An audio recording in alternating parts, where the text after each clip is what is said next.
morning, or actually good evening. It's pre-sunrise over here where I'm at, and I know it's evening for you guys over here on Monday. So yeah, good evening, good afternoon, good morning, wherever you are. It's Monday for you guys. Monday afternoon, January 15th, day off, Martin Luther King Day.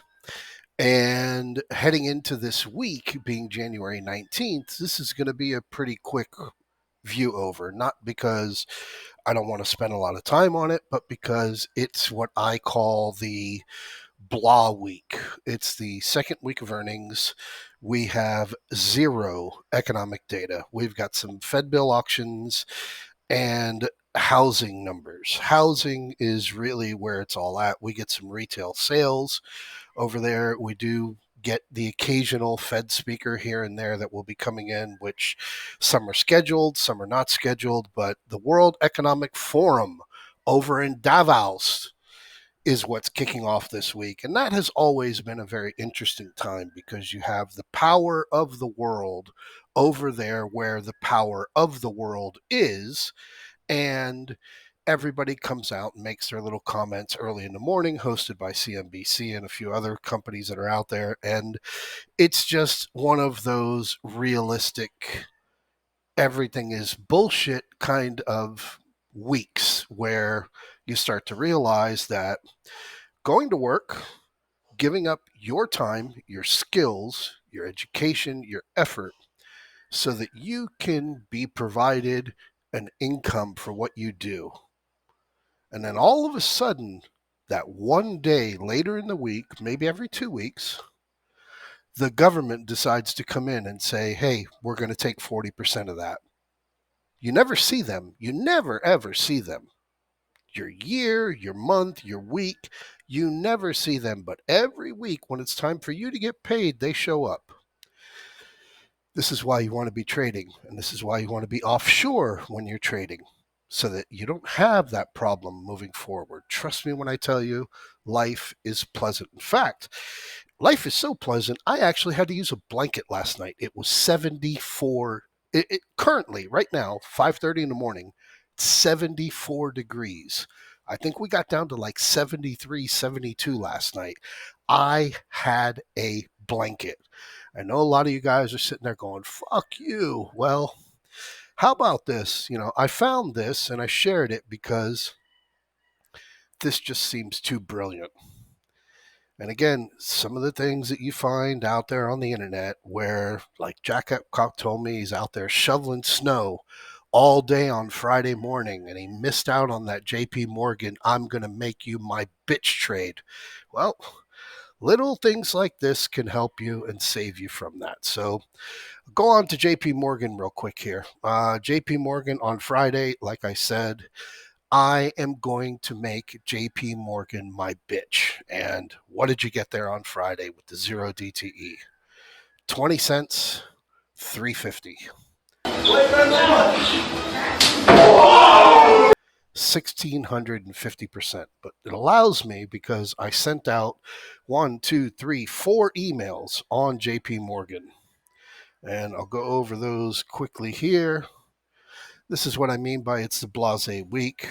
Today on Tuesday, or tomorrow on Tuesday for you, you get Goldman Sachs, Morgan Stanley.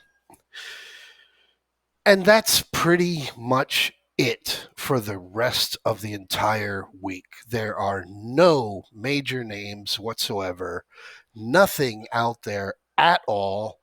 Next week, you get Tesla, you get Netflix, and you start to trickle slowly into some of the bigger names, with the big week being the final week of the month in January. But this week, really nothing out there. So bring you on here to the 32 trades to have an overview of this so that some of you are new, some of you have been around for years. But again, you can use this device however you choose to use it. The way that it's set up, the way that it's designed, and the purpose for it being used is the simplicity. The simplicity of being able to get into this and use the program for what it is, which is looking for a 30% gain and moving on. It's also there for people that have trading problems. You have trading problems where you're over trading, you're in a rut, you've been making horrible trades for days, weeks, months, years, and you need a system to get you back into the groove, a system to bring you back into the reality of why you got into trading in the first place. It's there. Should you want to use stop losses? You're on trade number 4. Use trade number 3 for your stop loss. Use trade number 2 for your stop loss. However you choose to do it. So far we've given out 5 official 32 trades. First one was SQ late last year. The second one, McDonald's, most of you were here for in the beginning of the year. The third one being the Citigroup April 19 5250 puts. And then the one that you got on Friday, which was set multiple times prior to the open, multiple times last week. In last week's video, 19 minutes towards the end, I am going to make JP Morgan my bitch.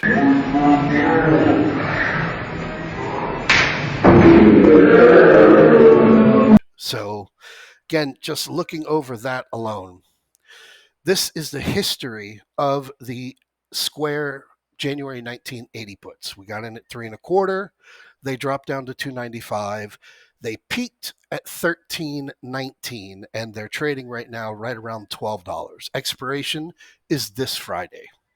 Over on the McDonald's trade, I forget the entry price. I'll have to go and look back at it. However, as you guys saw through the email, I stayed through the 30% and I took it off at 100%. It peaked at 750, down here at 253, and a few of you have now learned both SQ and McDonald's, and some of you have gone back in and traded McDonald's again now that you have learned this ticker, having never seen it before. Citigroup, we got 30% as we went into that on Thursday. Got a little pop back up there to $3, and you're trading right around break even at the moment if you're still in the trade. Your trade being April 19th. Banks have already reported. Banks proved that they are going to be the first bit of peanut butter that gets put onto the slide. And then you have Fridays. February 16th, JP Morgan 170 puts. And unfortunately, they were over 100% within the course of the one day. As I shared to you on the charts, none of JP Morgan's downside targets have been hit. 0. So on Friday, SPX broke 47.96, broke 47.98, printed 4,800. Oh my God, really? Oh my gosh, it's devastating. Yeah. And with my 47.78 is the end of the world, you have now closed 3 times above 47.78. And I'm getting messages from some of the dumbest spammers that I know of that are saying, I'm tired of this. I'm not playing puts anymore. I'm sticking with calls. Well, hate to prove it to you, but every single pop is getting sold and it's being paid 10 times better than what you had there on Monday. Monday, we went in last week knowing that we were oversold, knowing that we were going to get a bounce. On Monday, you got all of the bounce. You got all the way from that fill over there, minus 4,700, up to 47.63. Big move on Monday. Then after that, everything was just fade. Opened at 47.92, dropped down to 47.40. Opened at 47.60, stayed at 47.60, went up to 47.90 over there on Wednesday. And then here again on Friday, you open at 47.91, you got 11 points, 10 points to the upside, and then you drop down to that 47.70. Failed to break down there on Friday as it was just a blasé day. And you did get your green week, which we knew would be coming after closing out that streak of red. Unfortunately, the 4805, 4800s only paid full credit above $2. The riskier 47.75, 47.70s, or 47.80, 47.75s, whichever one they were, yeah, they closed out of the money, but you had multiple opportunities to flip those during the course of the day for greater than 100%. QQQ, twice printing up in the 411s, twice dipping below the 411s, closing right at this 409 area. Got a green week, 11 points. Nobody reports on the NASDAQ during the course of this week. Nobody. Zero. If you want to say Taiwan Semiconductor is a big reporter, go over and check the elections that took place over there in Taiwan this weekend and how pissed off China is about that election. So, one other reminder I will leave you with before we go on to the charts real quick. 1, 2, 3, 4, 5, 6, 7, 8, 9, 10, 11, 12, 13, 14, 15, 16. Tuesday's trading session will be 16 trading sessions since we have had a minus 1% decline. Keep that in mind. Very slow week. Nothing out there being reported. And the week after, we go into the big reporting week. However, this is Opex. And everybody's out there talking about this big monster whale who, middle of the morning on Friday, went out there and bought 236,245 February 14th for the Valentine's Day massacre. VIX 17 calls, paid 67 cents, was not above the ask, which some of the people were rumoring out on FinTwit. However, that trade is a 15,828,415 trade plus commissions on the February 14 VIX 17 calls. Now, I've talked about the VIX multiple times. Here we are looking at the SPX from a 3-week, 15-day, 30-minute view, just so that we can see where we've been and where we're going. And as you can see, we have gone nowhere. We did print 4,800. Yeah. Look at a 30-day. And again, that major move that came back there on December 13th, I forget what the ding was, but you know what? We'll go look at it. Okay, December 13th. Okay, yeah, that was the FOMC day, December 13th. Duh. Should have known that. Duh. FOMC day, boom, that big move on FOMC after having that fractional dip as they were reporting there down at 46.43. And then the big FOMC move. We have been trolling up in that plus 4,700 range since December 13th, with today being January 15th. That's 1 month. 1 month of going absolutely fucking nowhere, but everybody being an expert as to where we're going to be going that day.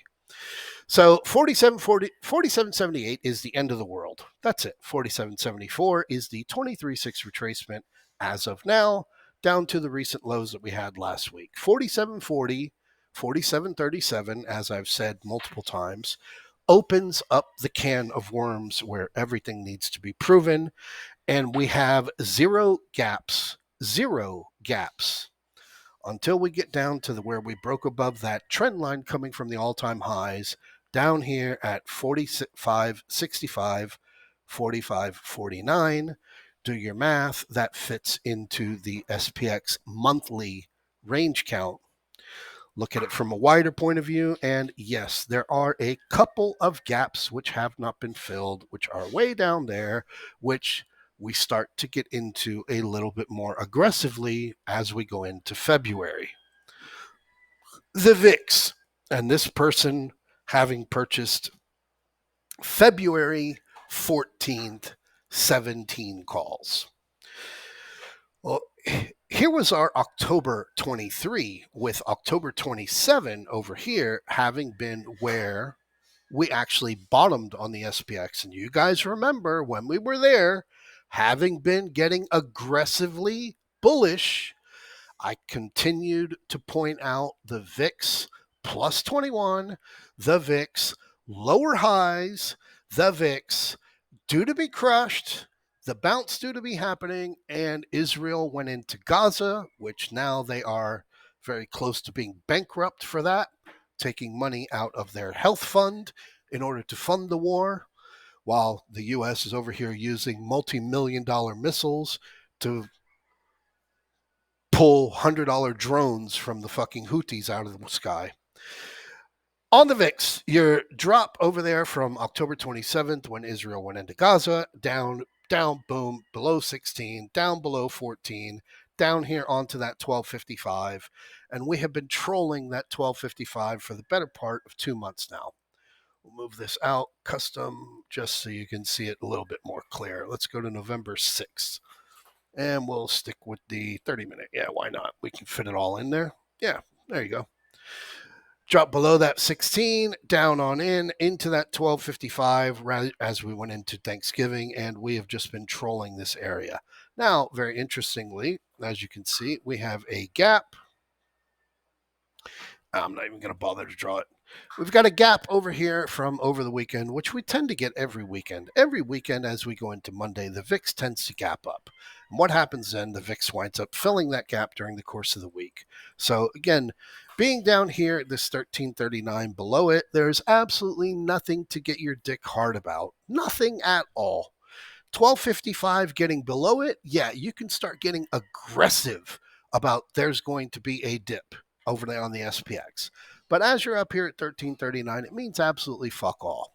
Get above 14, get above 1451, then come over here. Until then, stop wasting my fucking time.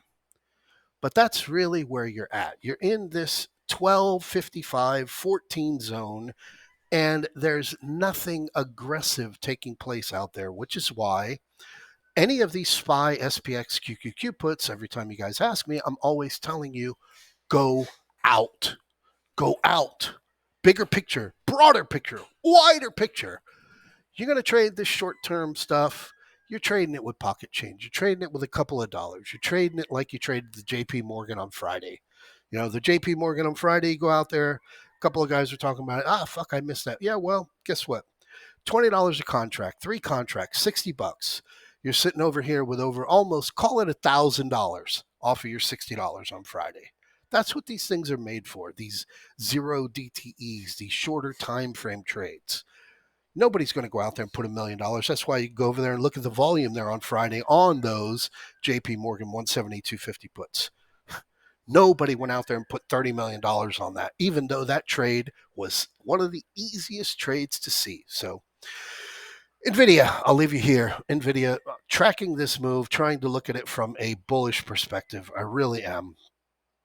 Coming off of that October low, a 1, 2, 1, 2, 3 going over here, looking for a retracement 4 level, and then a 5th for wave 3 to be completing somewhere up there in the 560, 600 range after Taiwan's elections were completed over the weekend, and China is pissed about what took place. So looking at it from a bullish view for something up there, because bullish is all that we have to work with for now until price action breaks down not only below 513, but negates these recent highs, which are here at 505 and at 500. Thus, a break below 500 would thus be bearish with the gap from last week Friday. Show you over here. The gap from last week Friday being here at 494, 490. And as you can see here, you had your move there on Monday, which, like I said, internet went out, missed it. Tuesday, little pop, little retracement, looking okay. And then Wednesday, Thursday, Friday, you didn't do shit. You didn't do shit. And your first gap is 530. 530 is your first gap. And show up here on my chart. Let me look. 19. The 530 puts for this week, Friday, January 19th, closed at $2.76. That's your primary gap. That's where it begins. I've got an alarm set there. You break 530, you break 517. You're slinging dick, you're handing out bubble gum. Until then, all you're doing is sitting there farting around talking bullshit. So, Tesla, I'll leave you with that. Big fall, big drop, big decline after having busted that trend line. Warning signs thrown out multiple times going back, and here you have fallen well below that trend line, filled your lower gaps, but earnings are not out for another 2 weeks. And as you can see here with your lower highs on each one of these, I'm going to buy the dip, and your lower lows with I'm going to short the shit out of this being the winning pay. A break below 207.50, which is 50% from your all time high, as well as 50 retracement down to your all time lows. And you have one gap before the big gap, way down here in the 160s. And it doesn't take a rocket scientist to see there's a high probability you're going to be printing below 200 as Tesla reports next week. So that's pretty much where we're at, guys. That's your bigger, broader picture. That's your wider view. This week is a blase week as far as nobody significant doing any reporting. And what we're really needing to see, which again, nobody significant reporting, is to see the QQQ having completed a very clean bullish view of completing all 5 waves up off of the October bottom. All 5 waves having come down and broken down below that 400 level on that dip to start out the beginning of the year. We would need the QQQ to break down below that 400, below that 396, and start heading into a couple of these gaps that were created from back in October, so that we can be looking at this from a bigger, broader view of where those proper gaps are, which are way down here in the 330s, down into the sub 300 levels. So have an amazing Monday. Enjoy yourselves. There's a big VIX trader out there.